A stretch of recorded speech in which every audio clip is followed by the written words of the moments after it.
Matin Première.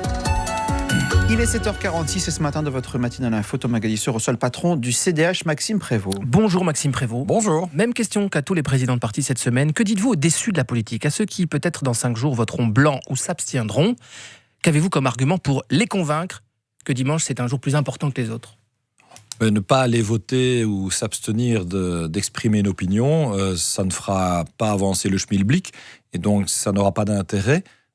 Se plaindre après d'une insatisfaction des politiques menées quand on n'a pas préalablement donné son opinion pour l'orienter, c'est aussi un non-sens. Et donc, on a cette chance de pouvoir vivre en démocratie.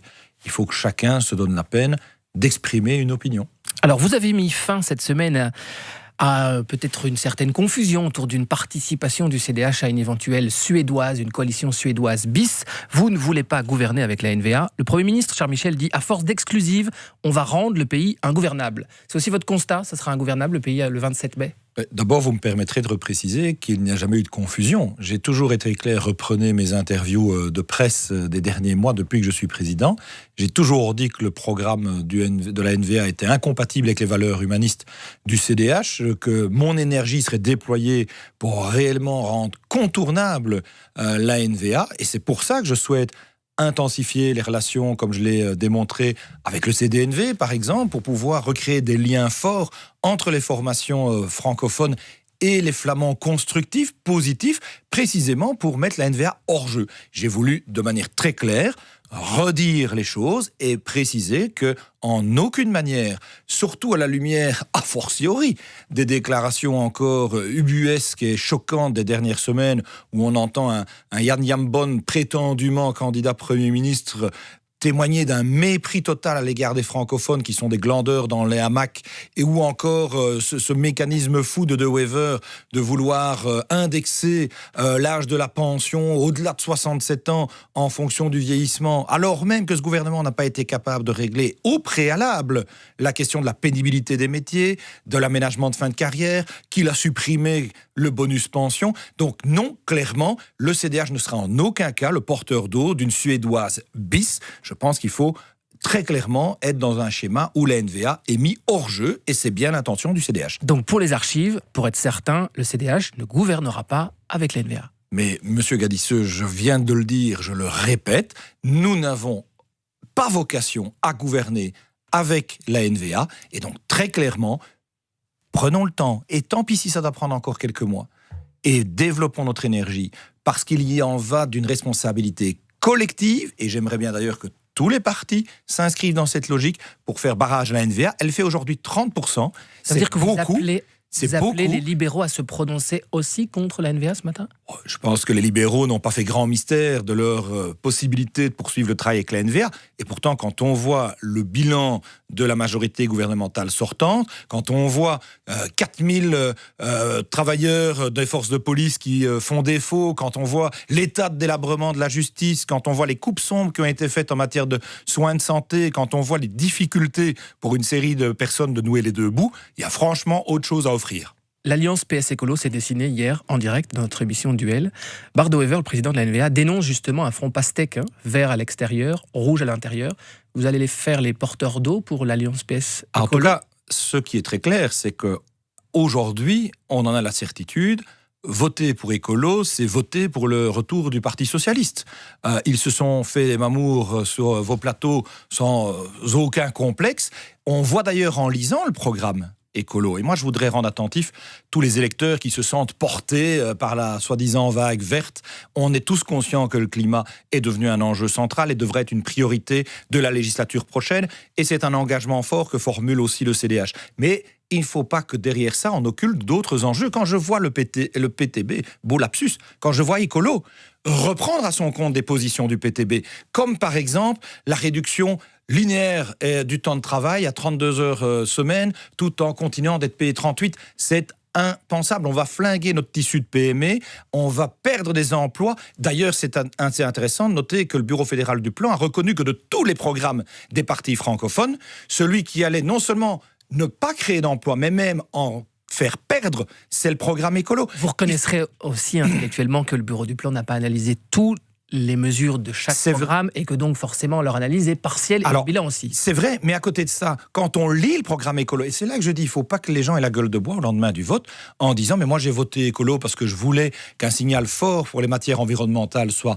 lancé, en occultant le contenu du programme parce que trop peu de gens lisent. Écolo propose aussi une péréquation cadastrale, ça veut dire pour tous les propriétaires et il l'assume. Une augmentation des coûts, c'est aussi Ça ne veut pas dire pour tous les propriétaires une augmentation des coûts. Ça veut dire un rééquilibrage du cadastre. Certains paieront plus et d'autres moins. Il faut être honnête dans la bataille politique. Monsieur Gadisseux, il faut être honnête, mais il faut être aussi transparent quant au fond des propositions qui sont formulées.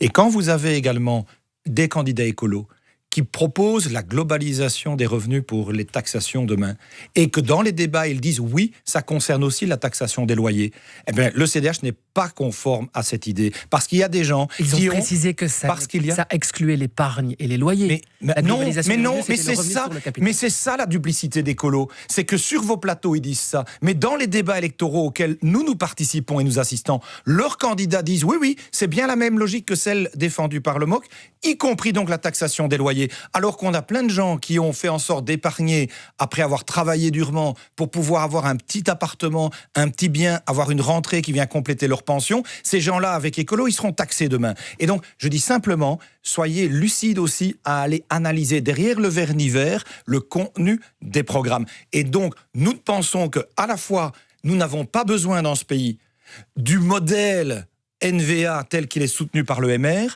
et nous n'avons pas besoin non plus du modèle PTB tel qu'il est soutenu par le PS et par Écolo. Nous sommes une troisième voie beaucoup plus réaliste, humaniste et progressiste. Et vous dites ce matin, voter écolo, c'est voter socialiste. La rupture est nécessaire avec le PS. C'était les mots de Benoît Ludgen en juin 2017 vis-à-vis du PS. Elle l'est encore, cette rupture, selon vous, Maxime Prévost ? J'ai toujours dit aussi qu'il ne fallait pas regarder le scrutin de 2019 avec les lunettes de 2017. On peut quand même aller avec le PS. On doit être dans un schéma où, à un moment donné, au vu de la situation dans laquelle nous allons devoir arbitrer les coalitions pour que ce pays tourne toujours, ne pas être dans une démarche où, à un moment donné, tout le monde est mis au banc. Moi, ce qui m'intéresse, c'est d'abord de dire quel est le projet que le CDH lui-même propose. Un projet qui est généreux, qui est chaleureux, qui, au-delà du climat, tient compte du climat humain, de ces personnes handicapées dont on ne parle hélas jamais, des personnes fragilisées, des familles monoparentales. Reportage hier dans le journal télévisé, je vous invite à aller le voir, ce review sur la question du handicap justement dans la campagne. On va parler d'avenir, de notre enseignement et des jeunes, avec notamment la priorité de votre programme, simplifier le quotidien des familles. On va parler enseignement. Le fameux décret inscription qu'a porté le CDH, vous avez le portefeuille de l'enseignement. L'abrogation de ce décret, ça ne simplifierait pas la vie des familles ? Mais dans notre programme, nous proposons de supprimer le décret inscription en vertu de la sacro-sainte liberté des parents de pouvoir choisir leur établissement pour leur enfant, mais pour pouvoir efficacement le supprimer sans retomber dans les travers de l'avant-décret inscription, il faut au préalable qu'il y ait suffisamment de nouvelles écoles et de places qui aient été créées. C'est ce qui a été mis en œuvre avec Marie-Martine sous l'impulsion du gouvernement de la communauté française, avec plus d'écoles qui ont vu le jour singulièrement en territoire bruxellois et Brabant-Wallon. Ça doit continuer, s'accélérer, et à ce moment-là, on supprime le décret inscription. Donc là, il y a des parents qui attendent encore des informations pour les places pour septembre, mais vous dites patience, ça sera plus tard, ça sera éventuellement lors de d'autres rentrées qu'on va simplifier la situation. Non, écoutez, on vote dans 4 jours, donc faire croire que tout va être réglé en dehors les 4 jours, ce serait de la fumisterie. Par contre, très clairement, on voit que toutes les décisions utiles ont été prises pour créer demain plus de capacité d'accueil sur les territoires où la pression était la plus forte. Et c'est important de respecter ce libre choix des enseignants. Mais vous parliez de la volonté du CDH d'avoir comme fil conducteur de son action la qualité de vie pour chacun et pour chacune. C'est réellement d'ailleurs pour ça qu'on souhaite faire des propositions innovantes en matière de marché du travail. Demain, plutôt que de réduire de manière linéaire et absurde le temps de travail, faisons en sorte de flexibiliser celui-ci. Il y a beaucoup de familles recomposés, qui souhaiteraient par exemple pouvoir travailler davantage la semaine où ils n'ont pas les enfants en garde alternée, et à l'inverse, aménager leur temps de travail la semaine où ils doivent assumer les enfants. Au lieu de réduire le temps de travail, vous voulez le concentrer sur 4 jours par exemple. Mais on ne veut pas le réduire bêtement, on veut flexibiliser ce temps de travail pour tenir mieux compte des réalités de la vie des concitoyens. Je viens de donner un exemple avec les familles qui se trouvent recomposées en garde alternée. Un autre exemple, ça arrangerait, même si c'est pas valable pour tous les métiers, mais dans un certain nombre de cas de figure, concentrer son temps plein sur 4 jours, parce que finalement, si c'est pour perdre 1h30 dans les bouchons le matin et le soir à nouveau, autant travailler un peu plus longuement au boulot pour avoir un jour off supplémentaire. Donc 4 jours de travail sur son temps plein, 3 jours pendant lesquels on concilie la vie familiale. Maxime Prévost, on évoquait l'enseignement, le statut des enseignants. Les infirmières aussi se sont mobilisées régulièrement dans la rue durant cette législature contre la réforme des pensions. Vous ne voulez pas faire marche arrière sur l'âge légal, mener à 67 ans, le faire revenir à 65 ans. C'est pas dans le programme du CDH. Pourquoi ? Alors, d'abord, nous pensons qu'au lieu d'être dans une démarche du slogan de la réduction à 65 ans de l'âge légal de la pension, nous devons simplement et plus radicalement remettre à plat toute la réforme des pensions. Parce que ce gouvernement fédéral, il a travaillé à l'envers. Il a, de manière unilatérale, en prenant tout le monde de revers, décidé d'augmenter l'âge légal de la pension sans avoir préalablement réglé les enjeux tels que la pénibilité des fins de carrière, l'aménagement des fins de carrière, la suppression du bonus pension qui est un non-sens alors qu'on veut inciter les gens à pouvoir travailler un peu plus pour avoir une sécurité sociale qui soit équilibrée. Donc remettons ça à plat, mais ce qu'on ne veut surtout pas... La réforme, elle est à moitié ficelée. Ça veut dire que vous allez poursuivre, entre guillemets, la réforme que le gouvernement n'a pas achevée. Elle n'est pas seulement à moitié ficelée, elle est mal emmanchée.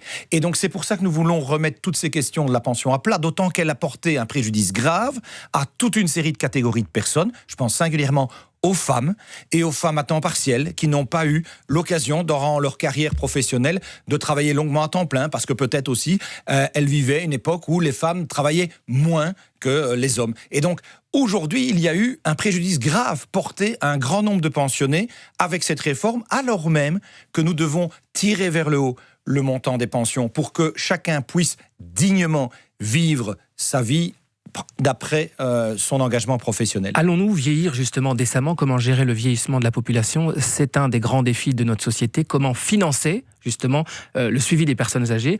Vous avez mis en place, au niveau du CDH, essayé de mettre en place l'assurance autonomie, une contribution de tous. On va tous devoir payer pour nos vieux jours. Mais est-ce que dans notre société, nos finances publiques ne peuvent pas à un moment donné assumer ce défi ? On est obligé de faire contribuer la population avec une contribution, une sorte de taxe déguisée. Alors, soyons très clairs. L'enjeu du vieillissement de la population, c'est le prochain choc démographique auquel nous allons être confrontés. Nous n'avons pas aujourd'hui suffisamment de place pour pouvoir accueillir en maison de repos, lorsqu'il y a une perte d'autonomie grave, les personnes qui devraient y être hébergées. Les Flamands y arrivent. Oui, mais les Flamands, ils ont créé l'assurance autonomie il y a 15 ans, monsieur Gadisseux. Et c'est précisément parce qu'on en a ras-le-bol en Wallonie d'être toujours à la traîne que nous souhaitons, nous, CDH, pour pouvoir offrir la capacité aux personnes qui sont victimes d'un handicap, d'une perte d'autonomie suite à l'âge, au vieillissement de la population dès lors, de rester plus longuement à leur domicile, en premier lieu, grâce aussi à des aides familiales qui vont être plus nombreuses, qui vont pouvoir être financièrement plus accessibles, qu'il y ait une prise en charge aussi, si c'est nécessaire, en maison de repos. Et on propose cette assurance autonomie à un taux soit de 0 € par an, soit de 18, soit de 36 €. C'est le prix donc d'une bière par mois pour demain, si vous êtes confronté à un problème qui réduit votre autonomie, soit parce que vous avez un accident de voiture, soit parce que votre enfant est malade, soit parce que vous avez un problème de vieillissement, d'être au rendez-vous de la solidarité. C'est un projet humaniste éminemment important et qui sera une condition d'une participation gouvernementale future pour le CDH. Une bière chère par mois, ça fait plusieurs bières par mois, 18 ou 36 Non, c'est par an, 18 ou 36. Ah, ok. Donc, ok. Donc ça fait bien 3 € par mois. Les calculs de la bière, c'est un peu compliqué. En aucune manière, le CDH ne sera le porteur d'eau et pas de bière d'une suédoise bis. Nous n'avons pas vocation à gouverner avec la NVA. Nous n'avons pas besoin du modèle NVA soutenu par l'OMR. Nous n'avons pas besoin du modèle PTB soutenu par Écolo LPS. Nous sommes une troisième voie réaliste. Déclaration de Maxime Prévost, le président du CDH. Et on va débriefer ça sur Facebook tout à l'heure à 8h30 avec Bertrand Haine et Philippe Valkoviak. Bonjour François Heureux. Oui, pour ceux qui restent en radio, bonjour Mehdi, bonjour tout le monde. On va parler des grands débats électoraux. Vous savez que ce soir, c'est le grand débat des présidents de partis sur la une et sur la première. Une élection peut-elle se gagner lors de ce débat ? Comment ils se préparent, les candidats à ce débat ? On va en parler avec deux anciens porte-parole politiques, Alain Gerlache et Éric Bierrin. Ce sera à 8h30. Vous voyez, moi, je suis la... La première. L'esprit clair.